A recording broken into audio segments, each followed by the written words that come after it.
가을 낙엽이 발밑에서 바삭거리는 소리를 냈지만 나는 엄마의 부엌 창문 뒤에 얼어붙은 채 서 있었다. 11살 아들 지우는 너무 세게 내 손을 잡아 아플 지경이었다. 하지만 이 세상에서 가장 믿었던 두 사람이 내가 사랑, 충성, 그리고 가족에 대해 알고 있던 모든 것을 파괴하는 소리를 듣는 고통에 비하면 아무것도 아니었다. 그 여자는 너무 망가졌어요, 장모님. 맨날 울고 맨날 보채고. 이젠 더는 못 참겠어요.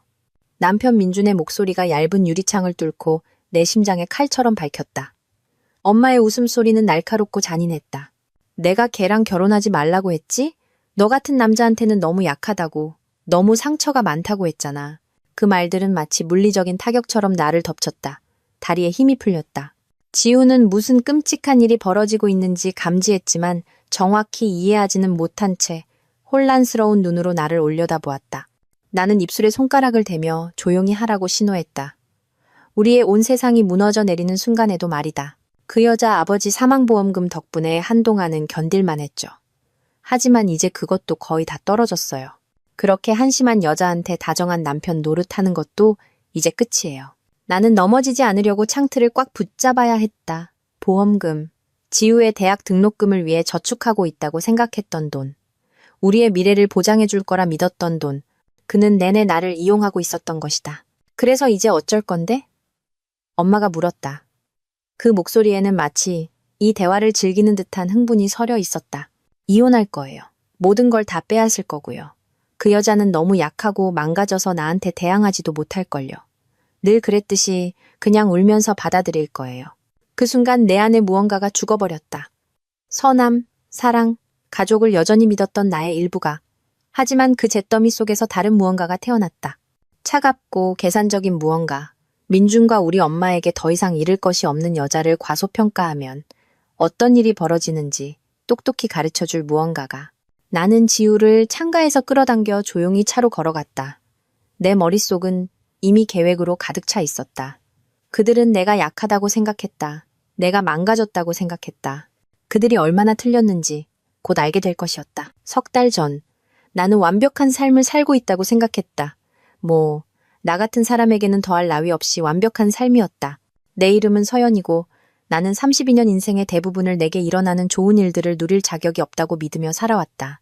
모든 것을 바꿔놓은 그날 아침은 여느 화요일과 다름없이 시작되었다. 나는 춘천의 한적한 주택가에 있는 방, 3개짜리 아늑한 우리 집에서 잠을 깼다. 지우가 겨우 2살 때 민준과 내가 함께 산 집, 우리가 함께 늙어갈 거라고 생각했던 바로 그 집이었다. 민준은 이미 일어나 샤워를 마치고 파란색 작업복을 입고 있었다. 그는 작은 건설 회사를 운영했고 그 일에 능숙했다. 동네 사람들은 모두 그를 존경했다. 그는 다른 남자들이 친구가 되고 싶어하고 여자들이 매력적이라고 생각하는 그런 종류의 남자였다. 나는 그가 내게서 무엇을 받는지 완전히 이해한 적이 없었다. 잘 잤어, 여보? 내가 낡은 목욕 가운을 걸치고 비틀거리며 부엌으로 들어가자 그가 내 이마에 키스하며 말했다. 커피 타놨어. 나는 그를 보며 미소 지었고 12년 전 우리의 첫 데이트 때부터 그랬던 것처럼 심장이 작게 두근거렸다. 그 모든 시간이 지나고 우리가 겪었던 모든 힘든 시간 속에서도 나는 여전히 민준과 결혼한 것이 행운이라고 느꼈다. 지우는 아직 안 일어났어? 나는 커피를 한 잔 따르며 물었다. 민준이 나를 위해 꺼내놓은 프림을 넣으며 그는 항상 그런 사소한 것들을 기억했다. 적어도 나는 그렇게 생각했다.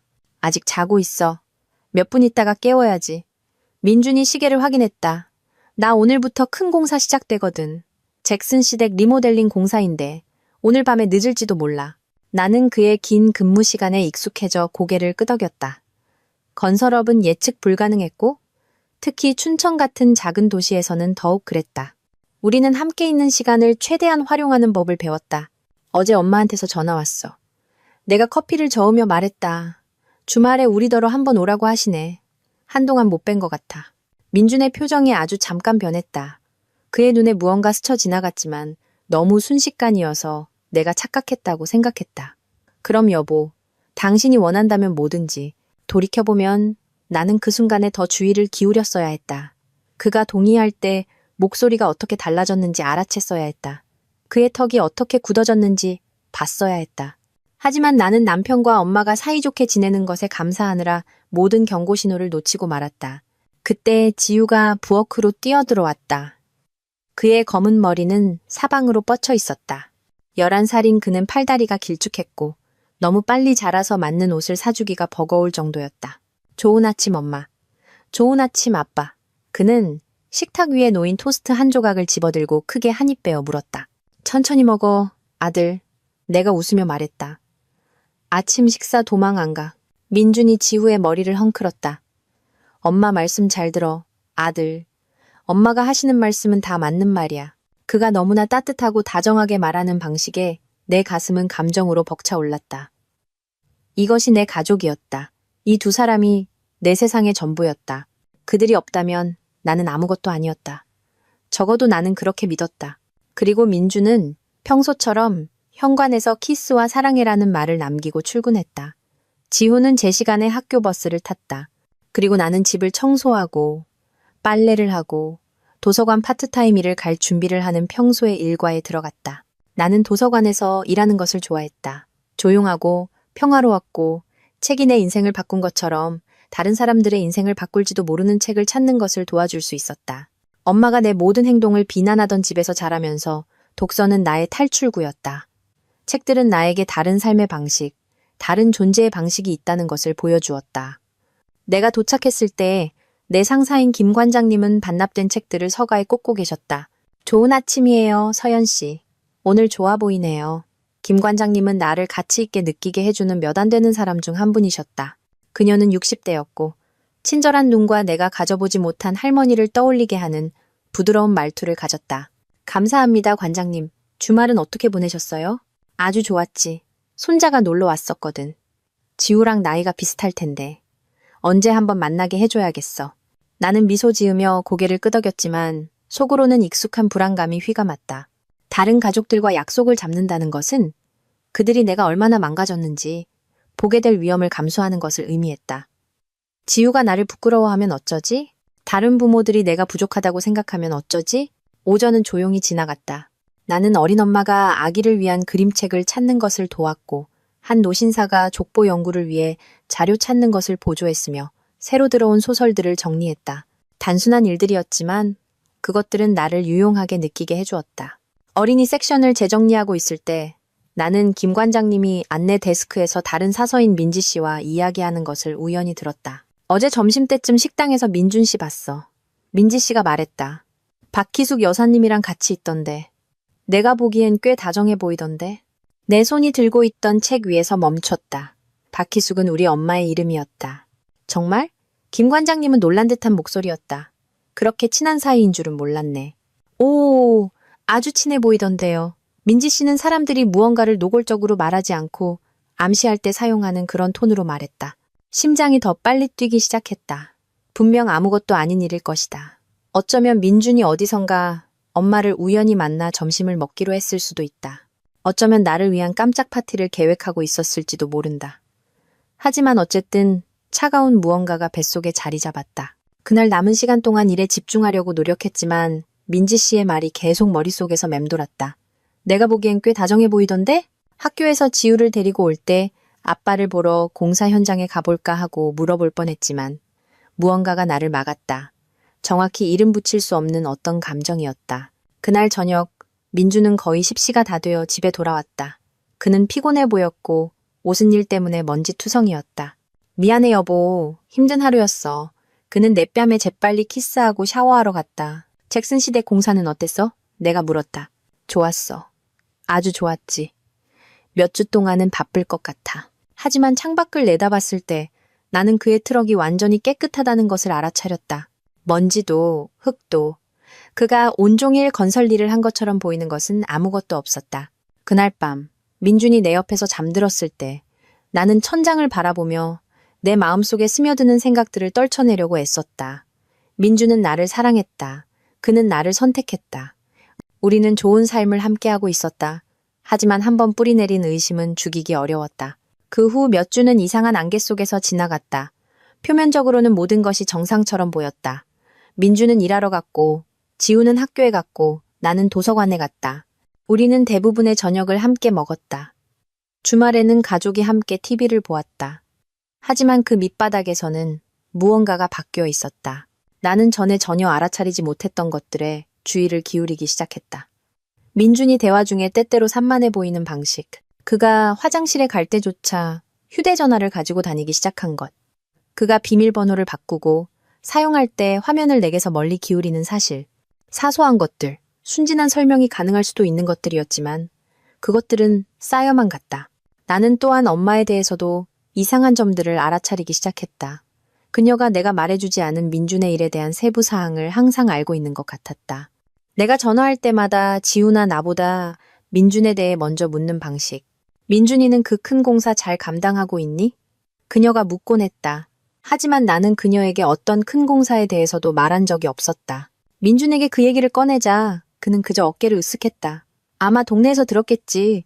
춘천이 얼마나 말 많은 동네인지 알잖아. 그건 사실이었다. 춘천은 모든 사람이 서로의 사정을 아는 그런 작은 도시였지만 여전히 이상하게 느껴졌다. 그러다 모든 것을 바꿔놓은 그날이 왔다. 11월 초의 목요일이었다. 지우는 교사 면담 때문에 단축 수업을 했고 나는 그와 시간을 보내기 위해 도서관에서 오후 반차를 했다. 희숙 할머니 댁에 놀러 가면 안 돼요? 우리가 부엌 식탁에 앉아 토스트를 나눠 먹으며 지우가 물었다. 엄마는 항상 지우에게 그냥 할머니 대신 희숙 할머니라고 부르라고 고집했다. 그게 더 세련되게 들린다고 했다. 나는 차갑게 들린다고 생각했지만 그 문제로 다툰 적은 없었다. 글쎄, 아가. 먼저 전화해서 집에 계신지 확인해야 해. 하지만 엄마 집에 전화했을 때 전화는 바로 음성 사서함으로 넘어갔다. 그녀의 휴대폰도 마찬가지였다. 아마 쇼핑하러 나가셨나 봐요. 지우가 제안했다. 차로 지나가면서 차가 있는지 볼 수 있잖아요. 엄마는 내가 자란 집에서 약 20분 거리에 살았다. 그녀가 자랑스러워하는 정원과 30년 동안 알고 지낸 이웃들이 있는 작고 단정한 집이었다. 알았어. 나는 동의했다. 하지만 집에 안 계시면 그냥 다른 날 다시 오자. 엄마 집으로 가는 길은 평화로웠다. 지우는 학교와 친구들에 대해 제잘거렸고 나는 가을 풍경을 즐기며 반쯤 귀를 기울였다. 나무 싶은 절정을 이루어 세상을 금빛과 진홍빛으로 물들이고 있었다. 하지만 우리가 엄마의 동네로 접어들었을 때 내 피가 차갑게 식었다. 민준의 트럭이 엄마 집 진입로에 주차되어 있었다. 나는 길 건너편에 차를 세웠고 핸들을 잡은 손이 떨렸다. 지우는 하던 게임에서 고개를 들고 혼란스러워했다. 왜 멈췄어요? 저거 아빠 트럭 아니에요? 맞아. 나는 간신히 말했다. 내 머릿속은 가능한 설명들을 빠르게 훑었다. 어쩌면 민준이 엄마의 집안일을 도와주고 있었을지도 모른다. 어쩌면 싱크대가 새거나 지붕 수리가 필요했을지도 모른다. 어쩌면 안 들어가요? 지우가 물었다. 잠깐만. 내가 말했다. 무슨 일인지 먼저 알아보고 싶어. 내 직감 깊은 곳에서 위험을 외치고 있었다. 내 모든 본능이 그 문으로 다가가지 말라고, 노크하지 말라고, 우리의 존재를 알리지 말라고 말하고 있었다. 우리는 조용히 집 뒤편으로 돌아갔다. 엄마의 부엌 창문은 뒷마당을 향해 있었고 나는 어린 시절의 경험으로 그곳에서는 안에서 나누는 대화를 꽤 선명하게 들을 수 있다는 것을 알고 있었다. 내가 들은 것은 내 세상을 파괴했다. 그 여자는 너무 망가졌어요, 장모님. 맨날 울고 맨날 보채고 이젠 더는 못 참겠어요. 민준의 목소리는 피곤하고 좌절에 차 있었다. 마치 너무 오랫동안 짊어져 온 짐에 대해 이야기하는 것 같았다. 내가 걔랑 결혼하지 말라고 했지? 엄마의 목소리는 만족감으로 날카로웠다. 너 같은 남자한테는 너무 약하다고. 너무 상처가 많다고 했잖아. 나는 관자놀이가 하얗게 될 정도로 창틀을 세게 쥐었다. 11살 아들 지후는 무슨 일이 벌어지는지 잘 이해한 듯 내 손을 꽉 쥐었다. 그 여자 아버지 사망보험금 덕분에 한동안은 견딜만 했죠. 하지만 이제 그것도 거의 다 떨어졌어요. 그렇게 한심한 여자한테 다정한 남편 노릇하는 것도 이제 끝이에요. 세상이 기울었다. 아버지는 3년 전 교통사고로 돌아가셨고 내게 상당한 액수의 생명보험금을 남겨주셨다. 민준과 내가 지우의 미래를 위해 저축하고 있다고 생각했던 돈, 우리의 안전망이 되어줄 거라 믿었던 돈. 그래서 이제 어쩔 건데? 엄마가 물었고 나는 그녀의 목소리에서 흥분을 느낄 수 있었다. 이혼할 거예요. 모든 걸 다 빼앗을 거고요. 그 여자는 너무 약하고 망가져서 나한테 대항하지도 못할걸요. 늘 그랬듯이 그냥 울면서 받아들일 거예요. 그때 그들은 둘 다 웃었다. 내 고통, 내 약점, 내 믿음직한 성격에 대해 실제로 웃었다. 언제쯤? 엄마가 물었다.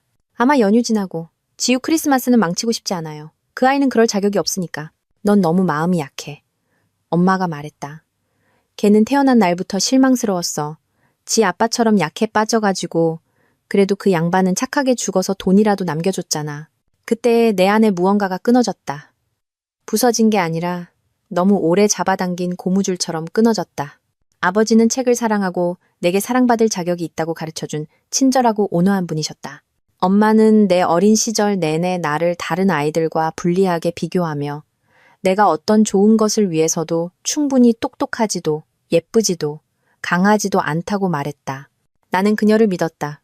나는 내 성인 시절 내내 민준이 상처받고 약하고 한심한 나를 선택해준 것에 감사하며 보냈다. 하지만 이제 나는 진실을 알았다. 그는 나를 선택한 것이 아니었다. 그는 우리 아버지의 돈을 선택한 것이었다. 그리고 우리 엄마는 단순히 비판적이었던 것이 아니었다. 그녀는 이 순간이 왔을 때 내가 너무 망가져서 반격할 수 없도록 내 자존감을 파괴하기 위해 적극적으로 노력해왔던 것이다. 나는 휘청거리는 다리로 차로 돌아갔다. 지우가 걱정스럽게 나를 올려다보았다. 엄마 괜찮아요? 얼굴이 너무 창백해요. 괜찮아 아가. 나는 놀랍도록 안정된 목소리로 말했다. 계획이 바뀌었어. 우리 집으로 돌아갈 거야. 아빠 트럭은요? 인사해야 하는 거 아니에요? 아빠는 희숙 할머니 도와드리느라 바쁘셔. 집에서 뵐 거야. 내가 엄마 집에서 차를 몰고 떠나면서 뒷좌석에서 제잘거리는 지우의 목소리를 들으며 내 머리는 이미 움직이고 계획하고 계산하고 있었다. 그들은 내가 약하다고 생각했다. 그들이 내게 무슨 짓을 하든 그냥 울면서 받아들일 거라고 생각했다. 그들은 자신들이 얼마나 틀렸는지 곧 알게 될 것이었다. 그날 밤 나는 몇 년 동안 하지 않았던 일을 했다. 나는 화장실 거울 속에 나를 제대로 쳐다보았다. 나를 바라보는 여자는 32살이었지만 더 늙고 지쳐 보였다. 그녀의 갈색 머리는 지난 10년 동안 해왔던 똑같은 단순한 포니테일로 묶여 있었다. 민준이 항상 자연스러운 모습이 좋다고 말했기 때문에 화장은 하지 않았다.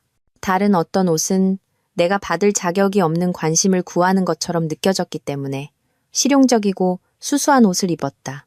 나는 내가 가진 모습 그대로 보였다.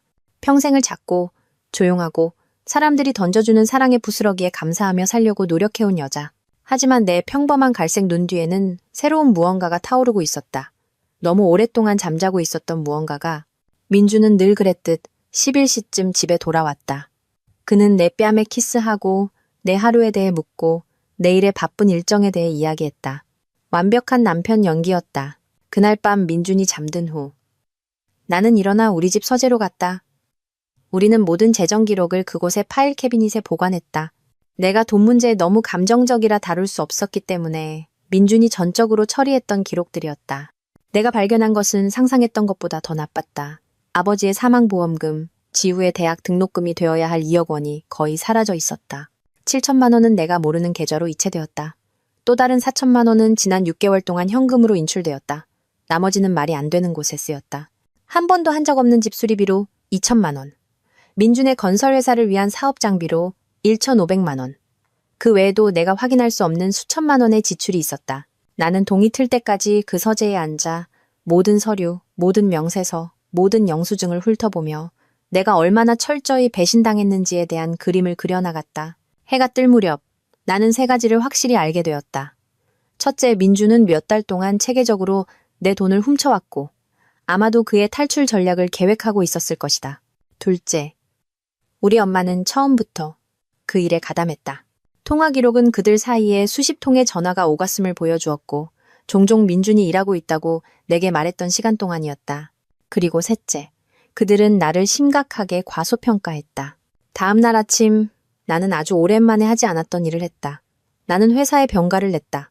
실제로 아파서가 아니라 할 일이 있었기 때문이었다. 중요한 일들이. 민준이 출근하고 지우가 학교에 간 후 나는 은행으로 차를 몰았다. 우리 은행, 내가 12년 동안 고객이었고 창구 직원들이 내 이름을 아는 곳이었다. 좋은 아침입니다, 서연 고객님. 수석 창구 직원인 민지 씨가 말했다. 무엇을 도와드릴까요? 제 계좌에 대해 상담하고 싶어요. 내가 말했다. 모든 계좌요. 그 회의에서 내가 알게 된 것은 모든 것을 바꾸어 놓았다. 내가 몰랐던 계좌, 내 돈 7천만 원이 들어있는 그 계좌는 민준과 우리 엄마의 공동 계좌였다. 그들은 석 달 전에 그것을 개설했다. 자금이체 승인서에 있는 이 서명은 분명히 고객님 서명이 맞습니다.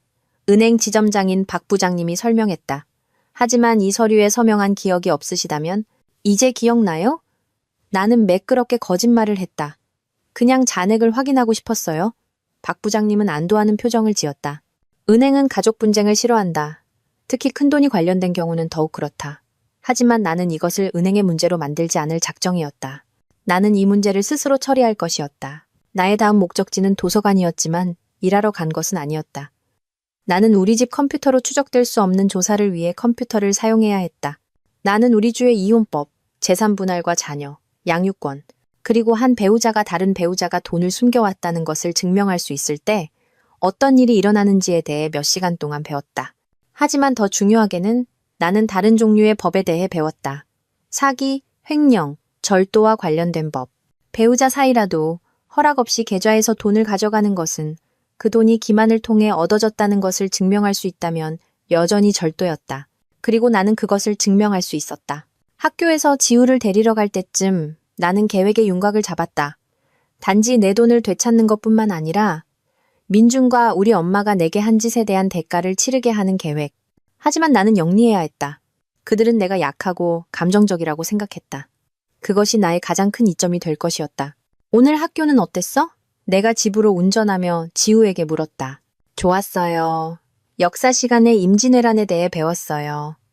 이순신 장군님도 일본군을 속이기 위해 일부러 지는 척하기도 했대요. 아이들 입에서 나온 말이었다. 그거 아주 흥미로운데 아가. 때로는 전쟁에서 이기는 가장 좋은 방법은 적들이 이미 이겼다고 생각하게 만드는 거란다. 그날 밤 나는 민준이 가장 좋아하는 저녁 식사를 요리했다. 감자와 당근을 곁들인 갈비찜. 나는 그가 우리 기념일에 칭찬했던 빨간 드레스를 입었다.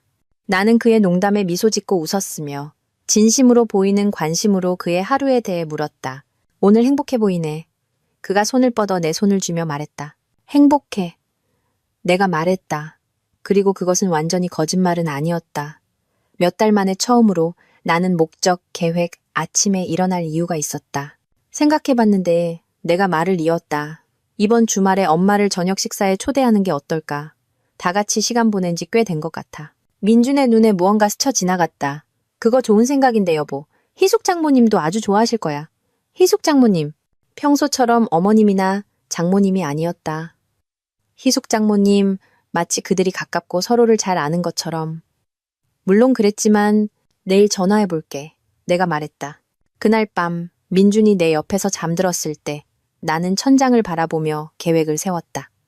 1단계는 정보 수집이었고 그것은 거의 끝났다. 2단계는 준비. 그들 둘 다를 파멸시키는데 필요한 모든 것을 갖추는 것이었다. 하지만 3단계, 그것이 가장 중요한 부분일 것이었다. 그것은 그들 둘 다가 서연이라는 여자를 얕보기로 결정했을 때 정확히 무엇을 잃었는지 이해하게 만드는 것이었다. 어둠 속에서 나는 몇 주 만에 처음으로 미소 지었다. 다음 날 아침 엄마에게 건전하는 연기의 걸작이었다. 엄마, 나는 목소리를 작고 불안하게 만들며 말했다. 토요일 저녁에 식사하러 오실래요? 어머 얘야 그거 좋겠다. 그녀가 말했고 나는 그녀의 목소리에서 만족감을 거의 들을 수 있었다. 불쌍하고 한심한 서연이 그녀가 받을 자격이 없는 가족의 위안을 찾아 손을 내미는구나. 무슨 일 있니? 기운이 없어 보이는데. 아니에요. 나는 목소리에 적당한 양의 가짜 쾌활함을 주입하며 말했다. 조금 피곤해서요. 민준 씨가 요즘 너무 일을 많이 해서 얼굴 보기도 힘들어요. 남자들은 가족을 부양하기 위해 열심히 일하는 거란다. 너는 불평할 게 아니라 감사해야지. 그녀의 어조에 담긴 무심한 잔인함은 너무나 익숙해서 거의 놓칠 뻔했다. 하지만 이번에는 나를 작게 만드는 대신 그것은 내 가슴에서 타오르는 불에 기름을 부었다. 물론 엄마 말씀이 맞아요. 그냥 그가 보고 싶어서요. 아시잖아요. 좋은 아내는 남편을 귀찮게 하는 대신 자신을 바쁘게 할 방법을 찾는단다. 전적으로 맞아요. 토요일 6시쯤 뵐게요. 그래? 뭐 가져갈 거라도 있니? 그냥 몸만 오세요, 엄마. 그것만으로도 충분해요. 전화를 끊은 후 나는 부엌에 앉아 그들이 기대하는 역할을 연기하는 것이 얼마나 쉬운지에 감탄했다. 약하고 감사하는 딸, 궁핍하고 한심한 아내. 나는 그 역할을 너무 오랫동안 해와서 그것이 연기라는 것을 잊고 있었다. 하지만 이제 의식적으로 연기하면서 나는 그들이 나를 어떻게 조종했는지 정확히 볼 수 있었다. 도움이 되는 조언으로 위장한 모든 비판, 내가 받을 자격이 없는 관심에 감사하게 만들기 위해 고안된 모든 교묘한 칭찬. 내가 관용을 받는 것만으로도 운이 좋다고 느끼게 만들었던 모든 순간들. 그때 나를 가득 채운 분노는 깨끗하고 차가웠으며 목적이 있었다. 나의 다음 목적지는 사무용품점이었고 그곳에서 작은 디지털 녹음기를 샀다. 대학생들이 강의를 녹음하는데 사용하는 종류였다. 그러고 나서 전자제품 매장에 가서 가정용 보안용이라고 선전하는 아주 작은 무선 카메라를 샀다. 민준과 우리 엄마가 비밀 대화를 나누고 싶다면 나는 모든 단어의 증거를 확실히 확보할 작정이었다. 그날 오후 나는 몇 년 동안 하지 않았던 다른 일을 했다. 나 자신을 위해 쇼핑을 갔다. 배경에 스며들도록 도와주는 실용적인 옷이 아니었다. 관심을 피하기 위해 선택한 수수하고 보수적인 옷이 아니었다. 나는 내 몸매를 숨기는 대신 실제로 드러내는 검은 드레스를 샀다. 내 눈을 돋보이게 할 화장품을 샀다.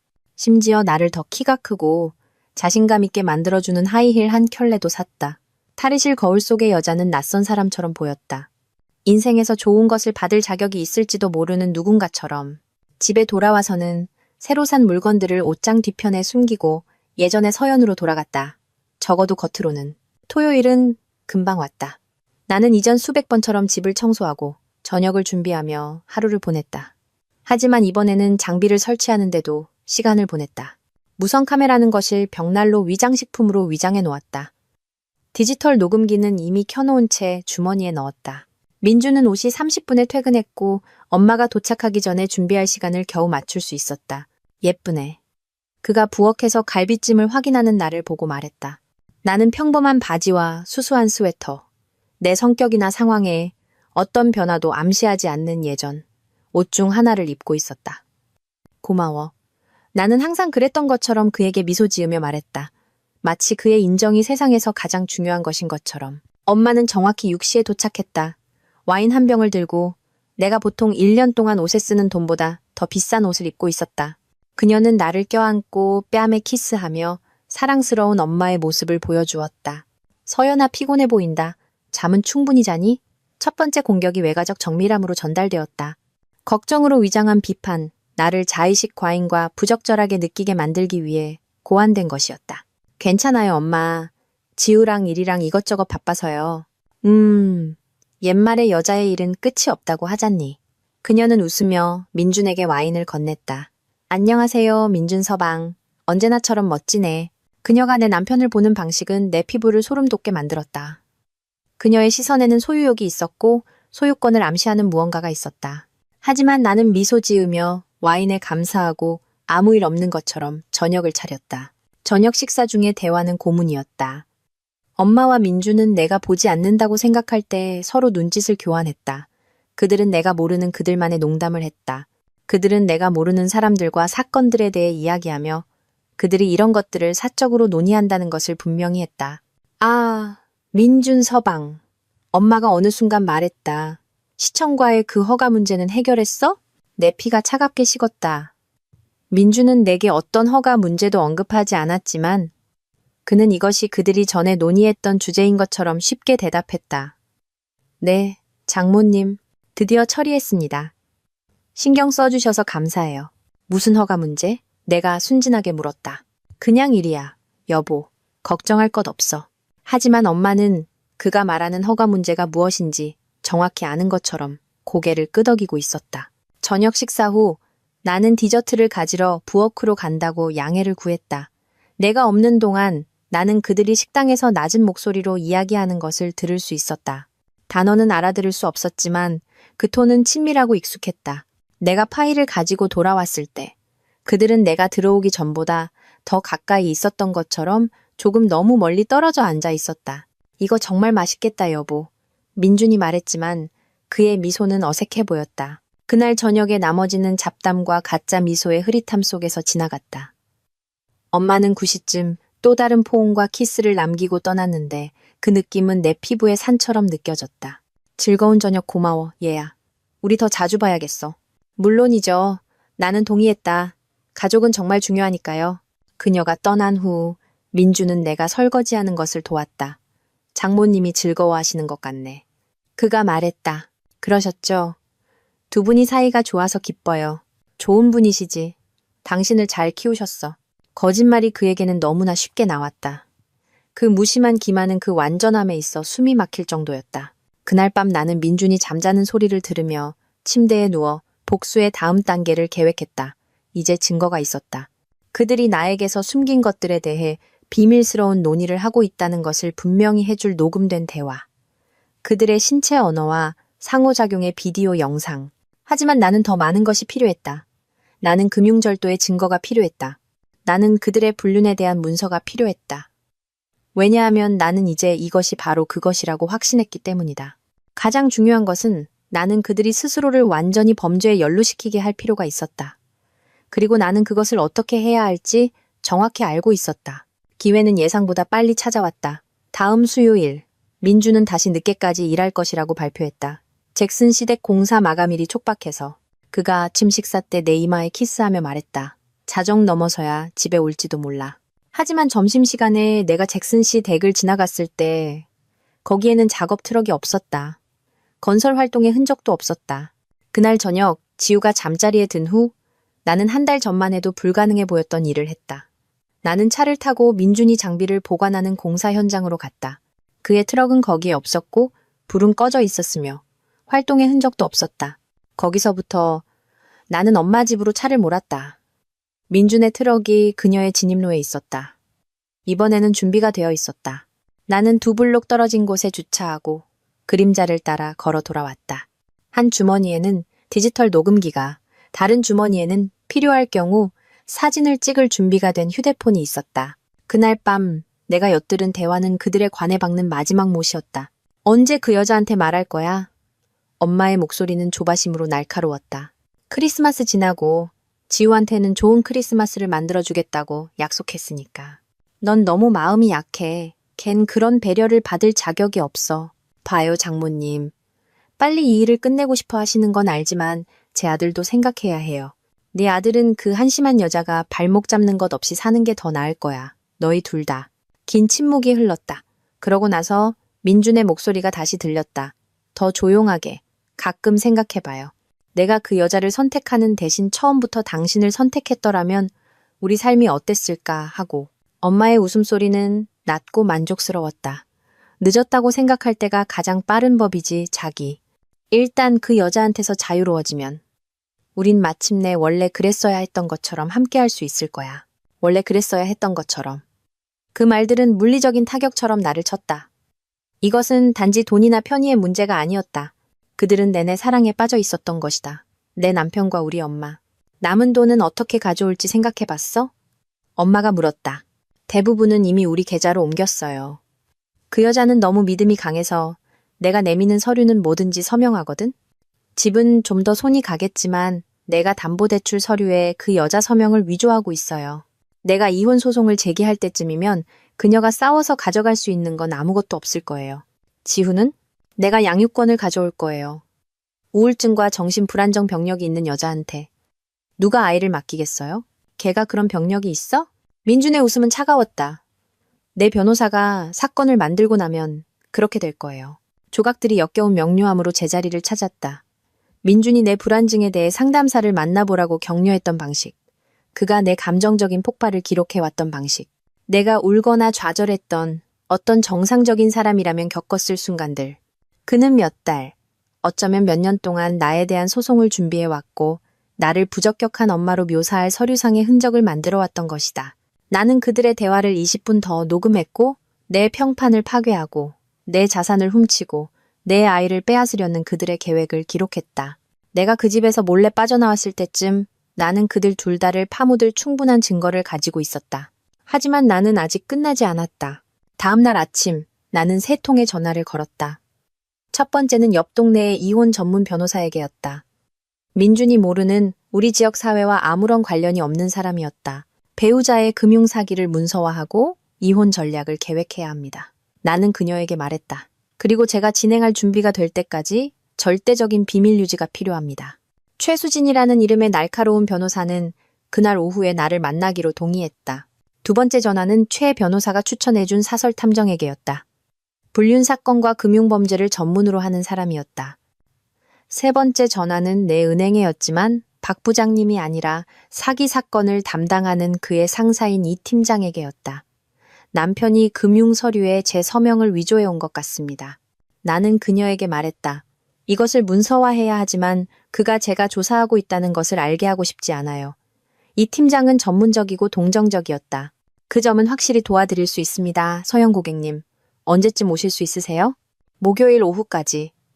나는 민준이 우리 돈으로 저지른 모든 불법적인 일을 기록한 서류상의 흔적을 가지고 있었다. 나는 그가 일하고 있어야 할 시간에 엄마 집에 있는 그의 사진을 가지고 있었다. 나는 그들의 불륜과 나를 파괴하려는 계획을 증명하는 녹음된 대화를 가지고 있었다. 나는 또한 내가 이혼 소송을 제기하는 순간 효력이 발생하도록 예정된 모든 우리 계좌에 대한 법원 명령의 동결 조치를 가지고 있었다. 하지만 나는 아직 내 패를 보여줄 준비가 되지 않았다. 나는 그들이 스스로의 무덤을 더 깊이 파괴하고 싶었다. 금요일 저녁, 나는 다시 민준이 가장 좋아하는 저녁 식사를 요리했다. 이번에는 내가 산 새로운 검은 드레스와 내 눈을 돋보이게 하는 화장을 하고 있었다. 그는 즉시 알아차렸다. 와, 오늘 정말 멋진데. 무슨 날이야? 남편한테 잘 보이려고 하는데 무슨 날이 필요해? 나는 한 달 전이었다면 진심이었을 미소를 지으며 그에게 물었다. 저녁 식사 중에 나는 그의 얼굴을 창백하게 만든 무언가를 꺼냈다. 생각해봤는데 나는 무심하게 말했다. 크리스마스에 휴가를 계획하는 게 어떨까? 따뜻한 곳으로. 지우는 바다를 본 적이 없잖아. 돈이 많이 들 것 같은데. 민준이 조심스럽게 말했다. 오, 돈은 문제가 안 될 것 같아. 오늘 아빠 보험회사랑 통화했는데 내가 몰랐던 추가적인 혜택이 있을 수도 있대. 지연 지급에 대한 복리 같은 거. 거짓말이 내 혀에서 너무나 매끄럽게 굴러나와 나 자신도 놀랐지만 민준에게 미친 효과는 즉각적이고 만족스러웠다. 그는 거의 와인에 살에 들릴 뻔했다. 정말? 얼마나 되는 건데? 아직 확실하진 않대. 또한 7천만 원 정도 될 수도 있고 어쩌면 그 이상일 수도. 다음 주에 최종 금액을 알려주겠다고 했어. 민준의 얼굴은 여러 가지 표정을 거쳤다. 놀라움, 탐욕, 계산, 그리고 마침내 공포처럼 보이는 무언가. 그거 정말 멋진데, 여보. 정말 멋져. 하지만 나는 그의 머릿속에서 톱니바퀴가 돌아가는 것을 볼 수 있었다. 더 많은 보험금이 들어온다면 그는 나를 떠나기 전에 그것을 손에 넣고 싶어 할 것이고, 그것은 그가 그의 일정을 늦춰야 한다는 것을 의미했고, 그것은 내가 나의 마지막 일격을 준비할 시간이 더 있다는 것을 의미했다. 그날 밤 민준이 잠든 후 나는 그가 새벽 2시쯤 일어나는 소리를 들었다. 나는 우리 침실 문 틈으로 그가 부엌에서 전화하는 것을 들었다. 여보세요, 장모님? 네, 저예요. 문제가 생겼어요. 나는 녹음기를 손에 들고 계단 꼭대기로 살금살금 다가갔다. 그 여자가 보험금이 더 나온다고 해요. 또 7천만 원 정도. 아니요, 아무것도 의심하는 것 같지는 않아요. 그걸 알아챌 만큼 똑똑하지 못하니까. 계획보다 더 기다려야 할지도 몰라요. 알아요. 하지만 너무 서두르다가 그 돈을 놓치면. 그의 목소리는 그가 부엌 안으로 더 깊이 들어가면서 희미해졌다. 하지만 나는 충분히 들었다. 그들은 존재하지도 않는 돈을 더 훔칠 수 있을 때까지 나를 파괴하는 것을 미루려고 했다. 완벽했다. 그 후 2주는 내 인생에서 가장 힘든 시간이었다. 민준과 우리 엄마가 내게 한 짓 때문이 아니었다. 나는 그들의 배신에 대해 신경 쓰는 단계를 넘어섰다. 힘든 부분은 그들을 파괴할 준비를 하는 동안 그들이 기대하는 똑같은 약하고 감사하는 여자 행세를 하는 것이었다. 매일 아침 나는 일어나서 옛날 서연의 가면을 썼다. 겸손하고 불안해하며 어떤 관심이나 애정의 부스러기에도 감사하는. 나는 민준이 가장 좋아하는 식사를 요리했고 진심으로 보이는 관심으로 그의 하루에 대해 물었으며 지우가 아무것도 의심하지 않도록 했다. 하지만 그 밑에서 나는 변신한 여자였다. 나는 점심시간을 변호사와 탐정을 만나는 데 보냈다. 나는 모든 거짓말, 모든 절도, 모든 배신의 순간을 기록했다. 나는 세상의 어떤 판사도 민준이 내 돈이나 내 아들을 가지고 떠나게 놔두지 않을 만큼 빈틈없는 사건을 만들었다. 사설 탐정인 강철민 씨는 전직 형사였는데 특히 도움이 되었다. 30년 동안 이 일을 하면서 그가 우리 회의 중 하나에서 내게 말했다. 이렇게 철저한 문서를 본 적이 없습니다. 당신 남편은 단순히 바람을 피우고 훔치는 것이 아닙니다. 그는 범죄 의도를 증명하는 서류상의 흔적을 만들었습니다. 어떤 종류의 혐의를 말하는 건가요? 내가 물었다. 사기, 횡령, 위조. 검사가 밀어붙이기를 원한다면 그는 5년에서 10년의 징역형을 받을 수도 있습니다. 그 생각은 나를 죄책감에 빠뜨렸어야 했다. 그는 내 아이의 아버지였고 내가 12년 동안 사랑했던 남자였다. 하지만 내가 느낀 것은 차가운 만족감뿐이었다. 한편 민주는 날이 갈수록 더 초조해졌다. 내가 언급했던 가상의 보험금은 회사에서 처리 중이라고 했고 그는 계속해서 언제 답을 들을 수 있을지 물었다. 이런 일들은 시간이 걸려. 나는 그에게 말하곤 했다. 하지만 기다릴 가치가 있을 거라고 장담했어. 우리 엄마도 조바심을 내기 시작했다. 그녀는 더 자주 전화하기 시작했고 항상 그 무심한 방식으로 보험금에 대해 물었다. 보험회사에서 소식 있니? 얘야? 아직요. 엄마. 하지만 곧 있겠죠. 나는 그녀에게 말하지 않았는데도 그녀가 알고 있는 것에 놀란 척했다. 말은 날아다닌다고. 그녀는 여전히 내게 말했다. 옛말에 기다리는 자에게 복이 온다고 하잖니. 그녀가 얼마나 진실에 가까운 말을 하는지 알기나 했을까. 내가 기다리던 돌파구는 12월 초 어느 목요일 저녁에 찾아왔다. 민주는 다시 늦게까지 일할 것이라고 발표했지만 이번에는 실수를 저질렀다. 잭슨 시댁 공사가 일정보다 늦어지고 있어. 그가 말했다. 주말 내내 일해서 따라잡아야 할지도 몰라. 하지만 나는 그날 오후 잭슨 씨 댁을 지나갔었다. 그 집은 완전히 완공되어 있었다. 가족들은 이미 이사하고 있었다. 그날 밤 나는 다시 그를 따라갔다. 하지만 엄마 집에 가는 대신 그는 도시 외곽의 한 모텔로 차를 몰았다. 사람들이 보이고 싶지 않을 때 가는 그런 종류의 장소였다. 엄마의 차는 이미 주차장에 있었다. 나는 길 건너편에 주차하고 기다렸다. 237호실 창문 너머로 두 개의 형체가 움직이는 것을 볼 수 있었다. 세부 사항은 알아볼 수 없었지만 그럴 필요도 없었다. 사설 탐정이 내게 망원 렌즈가 달린 카메라를 주었고 나는 그것을 사용해 모든 것을 기록했다. 모텔 주차장에 있는 민준의 트럭, 그 옆에 있는 엄마의 차, 그가 일하고 있어야 할 목요일 저녁 8시 47분을 가리키는 타임스탬프. 하지만 진짜 증거는 그들이 마침내 방을 떠났을 때 나왔다. 그들은 서로에게 너무 편안하고 너무 무심했다. 민주는 엄마의 허리에 팔을 두르고 있었다. 그녀는 그가 한 말에 웃으며 명백한 애정으로 그를 올려다보고 있었다. 그들은 커플처럼 보였다. 오랫동안 함께해온 진짜 커플처럼. 나는 모든 것을 사진 찍은 다음 집으로 운전해 가서 사설 탐정이 나를 위해 설정해준 암호화된 폴더에 업로드했다. 민준이 자정에 집에 돌아왔을 때 나는 차 한 잔과 걱정스러운 표정으로 기다리고 있었다. 힘든 하루였지? 내가 동정적으로 물었다. 지쳤어. 하지만 진전이 있어. 그래. 네가 너무 열심히 일해서 걱정돼. 그가 내 머리 꼭대기에 키스했고 나는 그의 손길을 피하지 않으려고 애써야 했다. 넌 나한테 너무 잘해줘, 서연아. 그가 알기만 했다면 다음 날 아침 나는 몇 주 동안 준비해온 전화를 걸었다. 최 변호사님, 서연입니다. 소송을 제기할 준비가 됐습니다. 확실하신가요?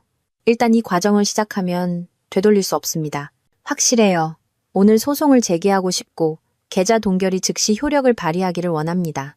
알겠습니다. 오후 2시에 제 사무실로 오실 수 있으세요? 가겠습니다. 변호사 사무실로 떠나기 전에 나는 마지막으로 한 가지 일을 했다. 나는 민준이 일하고 있다고 주장하는 건설회사에 전화해서 잭슨 시댁 공사 현장 책임자와 통화하고 싶다고 했다. 잭슨 시댁 공사요? 그 남자는 혼란스러워하는 것 같았다. 그 공사는 2주 전에 끝났습니다. 11월 중순부터요. 아, 죄송합니다. 제가 잘못 알았나 봐요. 제 남편 민준 씨가 이번 주에 거기서 일한다고 해서요. 민준 씨요? 저희는 이번 주에 진행 중인 공사가 없습니다. 비수기라서요, 아시잖아요. 퍼즐의 마지막 조각이 제자리에 맞춰졌다. 민준은 단지 건설회사에서 일하는 것이 아니었다. 그는 작은 회사를 소유하고 있었다. 하지만 사업은 부진했고 진실을 말하는 대신 그는 내 돈을 훔치고 탈출을 계획하면서 꾸준한 일이 있는 척 해왔던 것이다. 오후 2시. 나는 최수진 변호사 사무실에 앉아 남편의 인생을 파괴할 서류에 서명했다. 계좌 동결은 오늘 영업 마감 시간에 효력을 발휘합니다. 그녀가 설명했다. 그는 공동계좌나 그가 당신 어머니와 함께 만든 계좌로 옮긴 돈에 접근할 수 없을 겁니다. 집은요? 그가 담보대출 서류에 당신의 서명을 위조했다는 것을 증명할 수 있으므로 그 거래는 무효입니다. 집은 당신 명의로 남습니다. 그리고 지우의 양육권은요? 최 변호사는 냉혹하게 미소 지었다.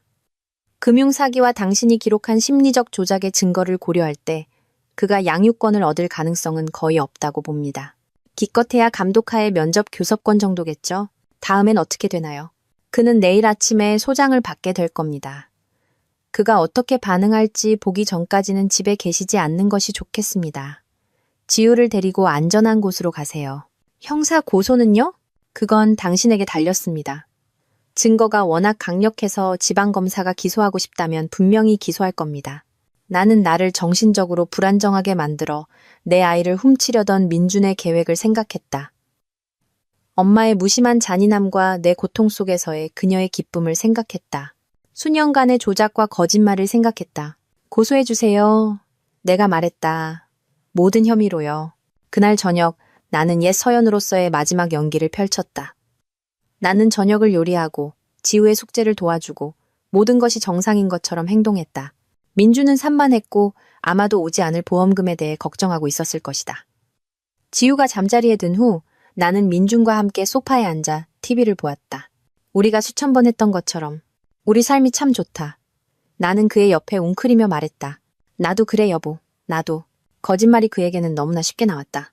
지금도 그를 파괴할 서류가 준비되고 있는 상황에서도 그는 내 눈을 보고 거짓말을 할 수 있었다. 하지만 내일 그는 서연이라는 여자를 과소평가한 사람들에게 무슨 일이 일어나는지 배우게 될 것이었다.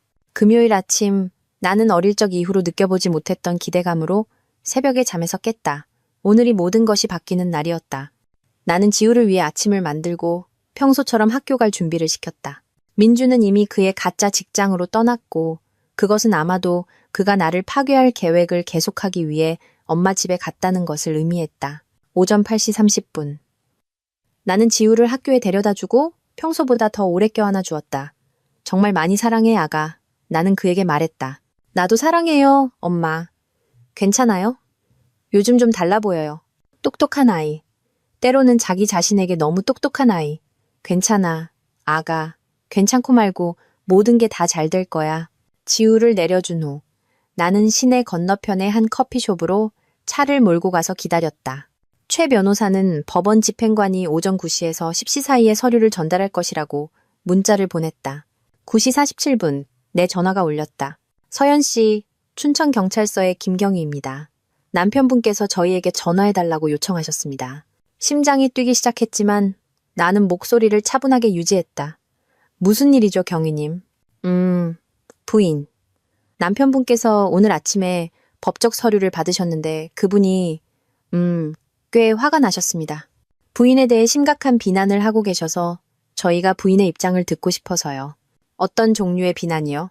그분 말씀으로는 부인께서 최근에 변덕스럽게 행동하셨고 보험금에 대해 거짓말을 하고 그를 조종하려고 했다고 합니다. 그분은 부인의 정신 상태에 대해 우려하고 계십니다. 나는 거의 웃을 뻔했다. 지금도 그의 세상이 무너져 내리고 있는 상황에서도 민주는 걱정하는 남편 카드를 쓰려고 하고 있었다. 김경희님, 그 서류들은 제가 남편이 우리 공동 계좌에서 돈을 훔치고 제 어머니와 불륜을 저지르고 있다는 사실을 발견했기 때문에 제출한 이혼 서류라는 것을 아셔야 할 것 같습니다. 긴 침묵이 흘렀다. 부인의 어머니요? 네. 금융사기와 불륜 둘 다에 대한 광범위한 문서를 가지고 있습니다. 필요하시다면 기꺼이 공유해 드릴 수 있습니다. 부인, 혹시 경찰서에 오셔서 진술서를 작성해 주실 수 있으신가요? 물론이죠. 바로 가겠습니다. 경찰서는 커피숍에서 차로 10분 거리였다. 내가 들어갔을 때 나는 건물 뒤편 어딘가에서 민준의 목소리가 울려 퍼지는 것을 들을 수 있었다. 그 여자는 몇 주 동안 미친 듯이 행동했어요. 이건 다 그 여자 머릿속에 있는 거예요. 꾸며낸 거라고요. 김경희가 안내 데스크에서 나를 만났다. 그는 친절한 눈과 전문적인 태도를 가진 중년 남성이었다. 서연 씨, 저는 김진호 경위입니다. 와주셔서 감사합니다. 그는 나를 작은 조사실로 안내했고 나는 다음 1시간 동안 내 사건 전체를 설명했다.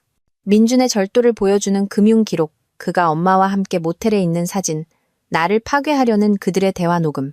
김경희의 표정은 내가 제시하는 증거 하나하나에 점점 더 심각해졌다. 서연 씨, 이건 광범위하군요. 몇 주 동안 이것을 기록해 오셨군요. 제 아들과 저 자신을 보호하기 위해 필요한 모든 것을 확실히 하고 싶었습니다. 당신이 제게 보여주신 이것은 형사상 사기, 아마도 횡령에 해당합니다. 고소할 준비가 되셨나요? 네, 그렇습니다. 당신 어머니는요? 그녀도 이 일에 명백히 연루되어 있습니다. 그녀에 대해서도 고소하고 싶습니다. 김경희는 고개를 끄덕였다. 두 분 모두 개별적으로 조사해야 할 겁니다. 남편분은 아직 여기 계시지만 어머니분도 모셔와야 합니다. 아마도 그녀의 집에나 그들이 만나던 모텔에 계실 겁니다. 저희가 찾겠습니다. 그동안 머무실 안전한 곳이 있으신가요? 민준 씨는 이 상황을 잘 받아들이지 못하고 있습니다. 나는 몇 시간 후에 학교에서 나올 지우를 생각했다. 법적으로는 내 집이지만 더 이상 안전하게 느껴지지 않을지도 모르는 집을 생각했다. 제가 알아서 할게요. 김경희는 내게 명함을 건넸다. 필요한 거 있으면 전화하세요. 그리고 서연 씨, 이렇게 모든 것을 철저하게 기록하신 것. 정말 용기 있는 일이었습니다. 용기? 내 성인 인생에서 누군가가 나를 용감하다고 말해준 것은 처음이었다. 나는 경찰서를 떠나 지우의 학교로 차를 몰았다. 정오밖에 되지 않았지만 나는 그를 보고 안아주고 내가 이 모든 것을 왜 하고 있는지 스스로에게 상기시킬 필요가 있었다. 나는 점심시간에 그를 찾아 선생님께 잠시 개인적으로 이야기할 수 있는지 물었다. 지후야, 아가. 엄마가 중요한 얘기를 해야 해. 그의 얼굴은 즉시 심각해졌다. 아빠 괜찮아요? 아빠는 지금 힘든 일을 겪고 있어. 그래서 어른들이 일을 정리하는 동안 며칠 동안 다른 곳에서 지내야 할 것 같아. 엄마랑 아빠 이혼해요? 그 질문은 내 배를 한 대 얻어맞은 것처럼 강타했다. 나는 내 복수에 너무 집중한 나머지 이것이 지우에게도 상처가 될 것이라는 것을 거의 잊고 있었다. 응, 아가. 그래. 지우는 샌드위치를 뜯으며 한참 동안 조용했다. 희숙 할머니 때문이에요? 나는 식당 벤치에서 거의 떨어질 뻔했다. 무슨 말이니? 가끔 전화 통화하는 거 들었어요. 아빠가 제가 자는 줄 알았을 때요. 두 분. 가족이 그래야 하는 것보다 서로 더 좋아하는 것 같았어요. 내 11살 아들은 내가 몇 달 동안 너무 눈이 멀어보지 못했던 것을 알아차렸다. 지우야, 이건 내 잘못이 하나도 아니라는 걸 알아야 해. 알았지? 가끔 어른들은 나쁜 선택을 하지만 그게 자녀를 사랑하지 않는다는 뜻은 아니야. 엄마는 아직도 아빠를 사랑해요? 그것은 누군가가 내게 물었던 가장 어려운 질문이었다. 한 달 전이었다면 대답은 자동적인 네였을 것이다. 아니, 나는 네 아빠라고 생각했던 그 남자를 사랑했어. 나는 조심스럽게 말했다. 하지만 알고 보니 그는 내가 생각했던 사람이 아니었어. 우리는 괜찮을까요? 나는 아들을 품에 안고 꽉 껴안았다. 우리는 괜찮은 것보다 더 나아질 거야, 아가. 엄마가 약속할게. 그날 오후 나는 시내 건너편의 한 호텔에 체크인했다. 화려하지는 않았지만 지후와 내가 다음 단계를 생각할 수 있는 깨끗하고 안전한 장소였다. 내 전화는 하루 종일 전화와 문자로 울려댔다. 일부는 민준에게서 온 것으로 분노에서 애원, 협박에 이르기까지 다양했다. 일부는 우리 엄마에게서 온 것으로 대부분 어떻게 네 친가족에게 이럴 수 있니? 의 변형이었다. 하지만 중요한 전화는 오후 6시에 왔다. 지우와 내가 피자를 먹고 만화를 보고 있을 때였다. 서연 씨, 김경희입니다. 저희가 남편분과 어머니분을 모두 체포했습니다. 두 분은 사기, 횡령, 그리고 금융범죄 공모 혐의로 기소되었습니다. 이제 어떻게 되나요? 아마 내일 보석으로 풀려나겠지만 접근 금지 명령이 내려질 겁니다. 당신이나 지우에게 직접 연락할 수 없을 겁니다. 그들이 훔친 돈은요? 지방검사는 우리가 대부분을 회수할 수 있을 것이라고 확신합니다. 그들이 옮긴 계좌는 동결되었고 현금 인출을 추적하고 있습니다. 전화를 끊은 후 나는 호텔 침대에 앉아 일어난 모든 일을 정리하려고 노력했다. 오늘 아침 나는 내가 사랑한다고 생각했던 남자와 결혼했고 안전하다고 생각했던 집에 살았으며 진짜라고 생각했던 가족의 일부였다.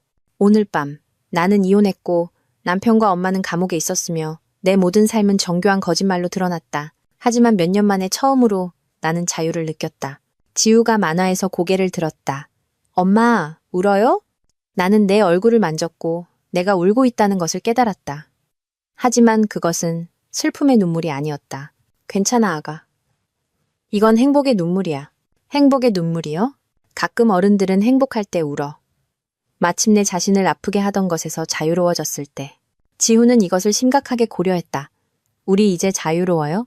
나는 내 아들, 나의 용감하고 똑똑하고 멋진 아들을 보았다. 그는 내가 지키려고 애썼던 망가진 가족보다 훨씬 더 나은 것을 받을 자격이 있었다. 응, 지우야. 우리는 자유로워. 재판은 6개월 후 봄에 열렸다. 그때쯤 지우와 나는 시내 건너편의 작은 아파트에서 새로운 삶에 정착했다. 예전 집만큼 크지는 않았지만 그 집이 결코 될 수 없었던 방식으로 우리 것이었다. 나는 도서관의 정규직으로 복직했고 김 관장님은 모든 것을 통해 믿을 수 없을 정도로 지지해 주셨다. 온 동네가 그 스캔들에 대해 들었다.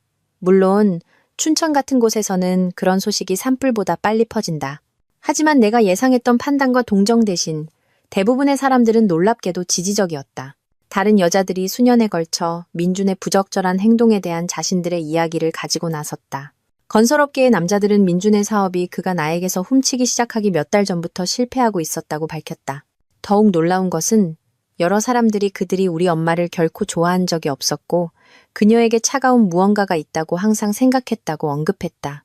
그녀는 항상 자신이 다른 모든 사람보다 낫다고 행동했지. 김 관장님이 어느 날 오후에 내게 말했다. 마치 세상에 존재하는 것만으로도 은혜를 베푸는 것처럼. 재판 자체는 거의 반전 없이 끝났다. 증거가 너무나 압도적이어서 민준과 우리 엄마 둘 다 배심원단과 마주하는 대신 형량 협상에 응했다. 민준은 사기와 횡령으로 3년의 징역형을 받았다. 우리 엄마는 공모와 계획에서의 역할로 18개월을 받았다. 나는 그들이 선고받을 때 법정에 있었다. 민준은 분노와 어쩌면 후회가 섞인 표정으로 나를 보았다. 우리 엄마는 내가 전에 본 적 없는 낯선 사람처럼 나를 보았다.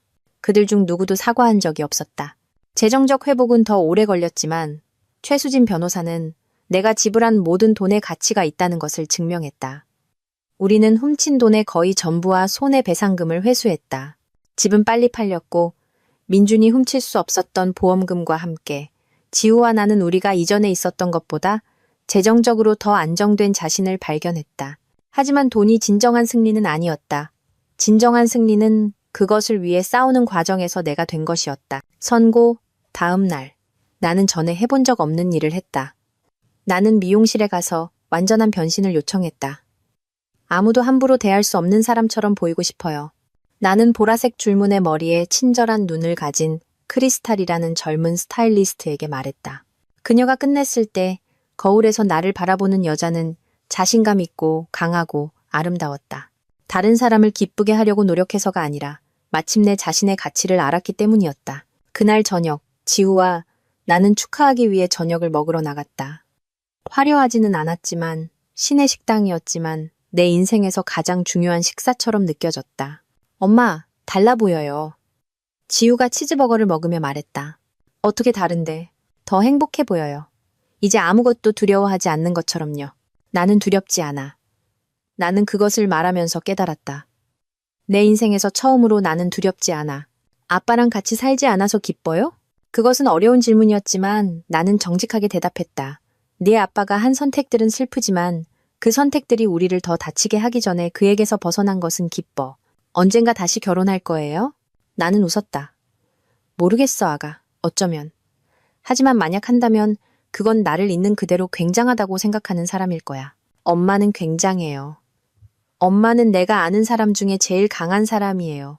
내 11살 아들에게서 나온 그 말들은 내가 이전에 받았던 어떤 칭찬보다 더 큰 의미가 있었다. 재판 후 7개월 나는 우편으로 편지를 받았다. 발신 주소는 우리 엄마가 복역 중인 여자 교도소였다. 나는 그것을 열지 않고 버릴 뻔했지만 호기심이 이겼다. 서연아, 무슨 일이 있었는지에 대해 생각할 시간이 많았고 이제 내가 틀렸다는 것을 깨달았다. 단지 돈에 대해서만이 아니라 모든 것에 대해서 나는 너에 대해 틀렸다. 너는 결코 약하거나 한심하거나 내가 말했던 다른 어떤 것도 아니었다.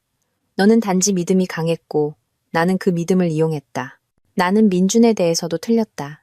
그는 결코 너에게 충분히 좋은 사람이 아니었고 나는 그가 너를 해치도록 격려하는 대신 처음부터 그것을 봤어야 했다. 하지만 무엇보다도 나는 나 자신에 대해 틀렸다. 나는 내가 가진 삶보다 더 나은 것을 받을 자격이 있다고 생각했다. 그리고 네가 가진 것을 빼앗는 것이 나를 행복하게 만들 것이라고 스스로를 설득했다. 그렇지 않았다. 그것은 단지 내가 알아보지 못하는 사람으로 나를 만들었을 뿐이다. 네가 나를 용서해 줄 거라고 기대하지 않는다. 나는 용서받을 자격이 없다. 하지만 네가 반격한 것이 옳았다는 것을 네가 알았으면 했다. 너 자신과 지우를 보호한 것이 옳았다. 너는 내가 인정했던 것보다 더 강하다. 내가 그랬던 것보다 더 강하다. 미안하다 서연아. 모든 것에 대해. 희숙. 나는 편지를 읽고 조심스럽게 접어서 책상 서랍에 넣었다. 내가 그녀를 용서할 준비가 되어서가 아니었다. 내가 그것을 위해 준비될 수 있을지 확신할 수 없었다. 하지만 그것은 때로는 최악의 사람들조차도 진실을 마주하도록 강요받았을 때 그것을 인식할 수 있다는 증거였기 때문이었다. 재판 후 1년, 지우와 나는 새 집으로 이사했다. 너무 크거나 화려하지는 않았지만 내가 항상 시도하고 싶었던 채소를 키울 수 있는 정원이 있는 편안한 장소였다. 나는 김 관장님이 은퇴한 후 도서관장으로 승진했고 그 일을 이전보다 더 사랑했다. 나는 또한 저녁에 성인을 위한 문해교실을 가르치기 시작했고 기회가 없었던 사람들이 읽는 법을 배우도록 도왔다. 내 학생 중 한 명은 두 어린 자녀를 데리고 학대적인 결혼 생활을 떠난 마리아라는 여성이었다. 그녀는 내가 반격하는 법을 배우기 전에 나 자신을 떠올리게 했다. 저는 강해지는 법을 몰라요. 그녀가 어느 날 저녁 수업 후에 내게 말했다. 당신은 이미 강해요. 내가 그녀에게 말했다. 당신은 떠났잖아요. 그게 가장 힘든 부분이었어요. 나머지는 그냥 새로운 기술을 배우는 것뿐이에요. 선생님은 항상 자신을 위해 일어서는 법을 아셨나요? 나는 웃었다. 마리아 씨, 1년 전에 저라면 숨소리가 너무 크다고 사과했을 거예요. 힘은 태어나는 것이 아니에요. 한 번에 하나의 결정을 내리면서 쌓아가는 것이죠. 선생님의 첫 번째 결정은 무엇이었나요? 나는 엄마의 창가에서 민준과 엄마가 나를 파괴할 계획을 세우는 것을 듣던 그날을 생각했다. 내 안에 무언가가 마침내 이제 그만이라고 말했던 순간 나는 내가 싸울 가치가 있다고 결정했어요. 내가 말했다. 다른 모든 것은 거기서부터 나왔어요. 내 세상이 산산조각 났던 그 11월의 날로부터 5년이 지났다. 지우는 이제 16살이고 키가 크고 자신감 있으며 내가 예전에 그랬던 망가진 여자와는 전혀 다르다. 그는 감옥에 있는 아버지를 방문해달라고 요청한 적이 없고 나는 그 문제를 강요한 적이 없다. 민주는 2년 반의 형기를 마치고 석방되었다. 그는 다른 주로 이사했고 우리에게 연락한 적이 없다. 지인들을 통해 그가 다시 건설 일을 하고 작은 아파트에 살며 그의 삶을 재건하려고 노력하고 있다는 소식을 들었다. 우리 엄마는 14개월 후에 석방되었다. 그녀는 언니와 함께 살기 위해 플로리다로 이사했고 그녀가 떠난 이후로 우리는 이야기한 적이 없다. 우리가 다시 이야기할 수 있을지 확신할 수 없고 나는 그것에 대해 마음의 평화를 얻었다. 사람들은 때때로 내가 한 일을 후회하는지 묻는다. 그 복수가 내 결혼 생활을 파괴하고 엄마를 감옥에 보낼 가치가 있었다고 생각하는지. 대답은 항상 똑같다. 나는 내 결혼 생활을 파괴하지 않았다. 민준이 나에게서 훔치고 내 친엄마와 나를 배신하기로 결정한 순간 그렇게 했다. 나는 우리 엄마를 감옥에 보내지 않았다. 그녀는 자신의 딸에 대한 범죄 공모에 참여하기로 선택함으로써 그렇게 했다. 내가 한 모든 것은 희생자가 되기를 거부한 것뿐이었다. 지금의 나는 5년 전의 나에게는 알아볼 수 없는 여자가 되었을 것이다. 나는 자신감과 권위로 도서관을 운영한다. 나는 내 집을 소유하고 있다. 나는 내가 결코 볼 수 없을 것이라고 생각했던 곳들, 파리, 런던, 로마를 여행했다. 때로는 혼자, 때로는 지우와 함께, 항상 내가 어디를 가든 나 자신을 돌볼 수 있다는 지식과 함께. 나는 데이트를 조금 했지만 재혼할 생각은 서두르지 않는다. 나는 내 독립을 너무 좋아하고 내 삶에 누구를 들여보낼지에 대해 매우 신중해졌다. 나와 함께하고 싶은 남자는 그 특권을 얻어야 한다. 가장 중요한 것은 나는 여성을 존중하고 진정한 힘이 자신을 보호할 수 없는 사람들을 보호하는 것에서 나오지 그들을 이용하는 것에서 나오지 않는다는 것을 이해하는 아들을 키웠다. 지후는 내년에 대학에 갈 것이다. 그리고 내 인생에서 처음으로 나는 혼자가 되는 것에 대해 흥분하고 있다. 내 아들을 사랑하지 않아서가 아니라 마침내 다른 아무도 없을 때 내가 누구인지 알기 때문이다. 나는 세상이 나를 부수려고 했을 때 반격한 여자다. 나는 내가 결코 모든 사람이 말했던 것처럼 약하지 않았다는 것을 발견한 여자다. 나는 최고의 복수가 단지 살아남는 것이 아니라 번성하는 것이라는 것을 배운 여자다. 가끔 잠이 오지 않는 밤늦게 나는 엄마의 부엌 창문 뒤에 있던 그 순간을 생각한다.